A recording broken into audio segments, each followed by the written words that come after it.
The present and the future of aviation explained in Fly, in partnership with Eurocontrol.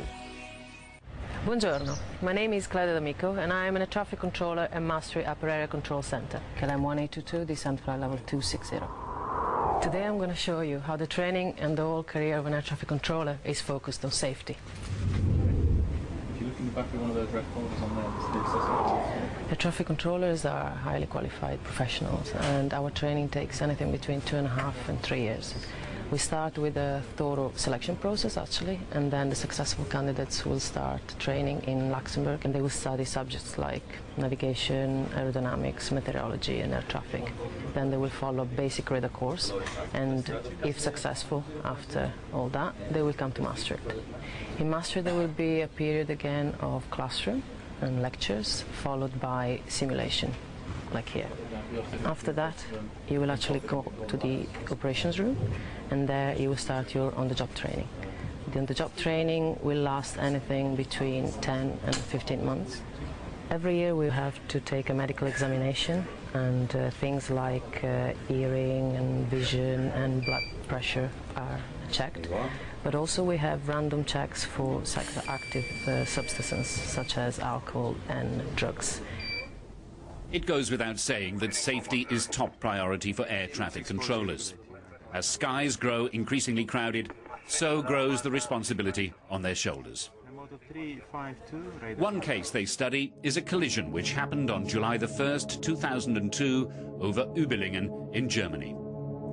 A Bashkirian Airlines Tupolev 154 passenger plane flying from Moscow to Barcelona and a DHL Boeing 757 cargo jet en route from Bergamo to Brussels found themselves at the same altitude. The jet's onboard radar worked, telling the Boeing pilot to descend and the Tupolev pilot to climb. But Swiss Air Traffic Control sent the opposite instruction to the Russian plane. Both aircraft descended and collided. This is how controllers react to similar situations using current technology and the new tools that Eurocontrol is bringing in. So here we're simulating a conflicted situation whereby two aircraft are in conflicting course. One is the KLM 440 and the Air Finland 141 Foxtrot. They're both at the same altitude, 36,000 feet. And if nothing is done, they will come far too close for comfort, let's say. Air traffic controllers will normally see conflicting situations well in advance and act upon it. But if that doesn't happen, as human error is always possible, the computer assists us with a system called STCA, Short-Term Conflict Alert. The STCA will predict the position of the aircraft in the next 2 minutes, and if it finds that there is conflicting traffic ahead, will give us a visual warning, like you can see right now. KLM 440, turn right immediately 20 degrees. Air Finland 141 Foxtrot, turn right immediately 20 degrees.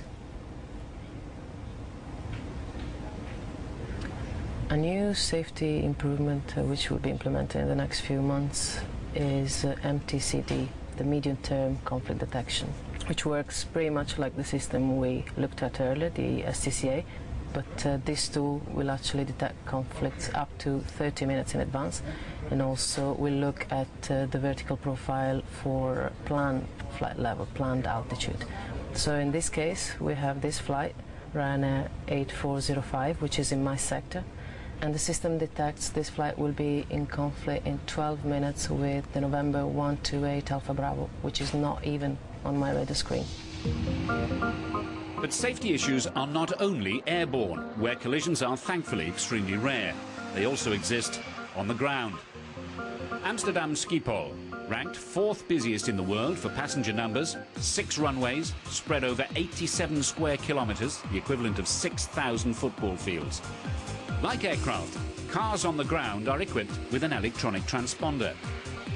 It means vehicles appear on control tower radar screens along with the planes. Amsterdam is one of the first European airports to introduce such a system.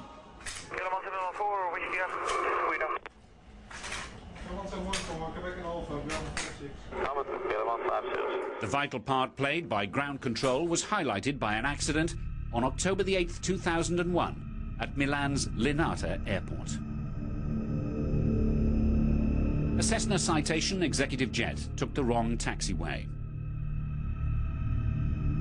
It turned onto the active runway and collided with an SAS MD-87 passenger jet, which was taking off. The MD-87 never got off the ground and ended its run exploding in a baggage handling building. In Amsterdam, like many other airports, a runway safety team deals with safety issues on the ground. We do a lot of things at the Schiphol Airport to improve the runway safety. We established a runway safety team in 2004, and we adopted the European Action Plan for the prevention of runway incursions. We took a lot of measures with all the parties working on the airport, KLM, but also ATC. We did some infrastructural things, but also procedures, communications. Dutch ATC has a control tower simulator at Schiphol, where controllers can experience both normal and emergency situations. What we're demonstrating here is the Runway Incursion Alert System, Schiphol, or RIAS for short. It's a tool that helps us notice when a runway incursion is occurring at any of the runways that we're using at a given time. You will see a scenario with a car situated here waiting to cross the runway and an aircraft coming to land on that same runway. For some reason in the scenario, the aircraft is on very short final with the car still on the runway, and that's when you see the system trigger the alert. Incursion 06, incursion 06. So this would give the controller time to either issue a missed approach instruction to the aircraft on short final, or to ask the car to really expedite and vacate the runway. But maintaining safety standards also means laying down the rules and procedures. And that's the job of Eurocontrol, the European Organisation for Safety in Air Navigation. There are regulations, such as the ones that govern the competencies of air traffic controllers through a European licensing system, which ensures highly competent and highly qualified staff in our area control centres, approach units and on the control towers. Now, what are the challenges for the future? There is a need to deliver the required ATM capacity to meet the demand of air traffic in the future.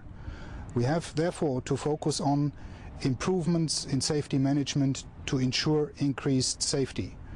We have to enable safety culture implementation and safety reporting system which is confident enough in order to improve safety. European aviation safety standards are among the highest in the world, and officials are striving to ensure that what goes up will come down safely.